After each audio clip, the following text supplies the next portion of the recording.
Sanban and welcome back to my channel. Yesterday there were by-elections, guys, in 3 areas, and I think that made me to just wonder, is this the fall of the Democratic Alliance? Are people now rejecting the Democratic Alliance, seeing the Democratic Alliance for what it is, or is the colored community the one that is actually dethroning the Democratic Alliance? Why am I saying that, guys? Let us look at these by-election results together. So firstly, there were by-elections in Mcebo, Ward 9, and Patriotic Alliance came from 7%, guys, to a good 51%, dethroning the DA from 45 to 39. Crazy. And then there were also by-elections in Knysna, of which ANC moved from 72 to 52. Followed by Patriotic Alliance from 5 to 32. Guys, Patriotic Alliance is here to eat everyone's bread. It's taking everyone's bread. DA and the ANC.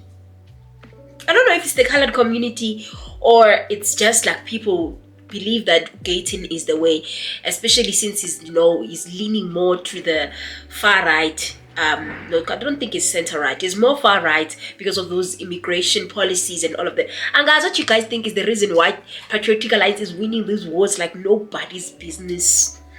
Secondly, guys, thirdly, Itwane DA wins that ward from 62 to 80, followed by EFF from 9 to 10%. You remember? Guys, people are voting for EFF more than ANC in these known white areas, which is Hatfield, Brooklyn.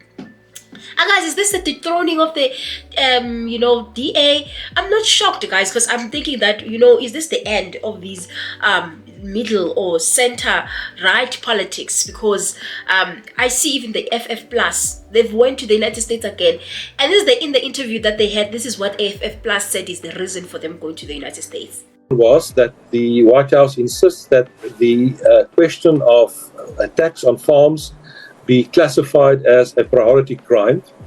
The second one was the insistence that there should be an unequivocal condemnation, a public condemnation by the ANC of kill the boer, kill the farmer, whether used in a song or any other form. The third thing comes as a precondition from the White House that no land expropriation without fair market compensation should be taken, and that expropriation should only proceed after all legal processes have been fully exhausted. The White House says that exemption of USA entities should be from all black economic empowerment requirements. Any race-based legislation that may constitute a non-tariff trade barrier should not apply to U.S. entities. So clearly these people still think that, their issues are not resolved and they're going to push hard. I don't know if this is about funding or this is about, doing away or, trying to do something with regards to our government. Because, guys, the government is here. The ANC is there. And what is so shocking is that FF Plus is part of government. Why not address that with the government? Address that with Parliament? What's the need for you to go to the United States of America and be involving them in South African affairs? I see the end of these parties, and people now are leaning to BA because they see that, okay, Democratic Alliance, but FF Plus, they're doing this, therefore we're gonna go to the Patriotic Alliance. Alright, guys, I can't wait to hear your thoughts. What you guys think about that? Do you think that Democratic Alliance is do you think that the Patriotic Alliance is winning because of the colored community, or people are actually starting to see the DA for who they are? Was DA being part of the GNU the worst mistake that they've ever done? And guys, you comment your thoughts. Moving right along, guys, to Mcebo has made a high court application against the ANC because of a membership here. When I think about Mcebo, every time I always remember Mcebo Dlamini. I saw his interview, actually snippets of the interview. I'm not going to discuss it until the actual interview comes out with Hustlers Corners with DJ Sbu.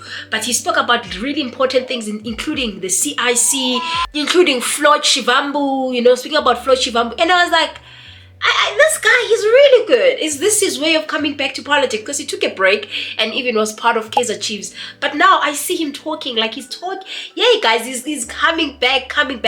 And what was alarming about him is that he doesn't have a problem with multiple parties. As long as at the end of the day we can unite for some good cause of some kind. This is what he had to say. Julius can be many things. We can say a lot of things about him, He can say he's a dictator. We can say he's a narcissist. We can say he's this and that.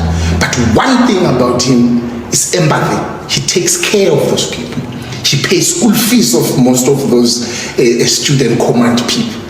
He makes sure that they have accommodation in those universities. We need Floyd in politics. We need him participating and playing an active role in politics. Whether he goes back to the EFF, whether he goes to Guyana and open his own tribal scorpion political party there, we don't care. As long as he is in the political arena. One thing about Mcebo Dlamini, guys, he will never leave the ANC. You know, when it comes to their love for the ANC, he had a chance of joining EFF. He had a chance of joining MKP. He had a chance of joining ATM. He had a chance of joining even Patriotic Alliance if he wanted. But he's still not there in any of these parties. And I know he might not even join Floyd Shivambu because people are saying, Floyd Shivambu should work with Mcebo Dlamini. I doubt that will happen. This guy loves the ANC. He ain't gonna leave the ANC for anybody. Okay? And I one of the fears that I have is that we as a generation of Fees Must Fall have grown now. Mcebo, she's way older than me, but now he has grown. I'm afraid that he might end up having his own political party. But I think even that on its own is very it's not probable that much. The probability is very slim because Mcebo loves the ANC. If it was for him, he would fix the ANC. The ANC has problems, and what I like is that he always voices it out with ANC has problems. ANC is like this. You know, ANC is a movie, it's a series. But at the end of the day, he still loves the ANC. If it were for him, ANC would be revived and he comes back. But on the other hand, he's fighting this thing with the ANC. It's like, I don't know, he's frustrating them or what. Oh, guys, I don't know how you guys do it today in MKP, having a leader that really loves the ANC so much. Yo. Guys, what you guys think? Do you think he will win? Do you think he's just wasting another time? He's just wasting another money on legal fees? Oh, you know, he might get it. He might get it back, his membership. And guys, what you guys think? Please comment your thoughts. Otherwise, I'll see you on my next upload. Bye.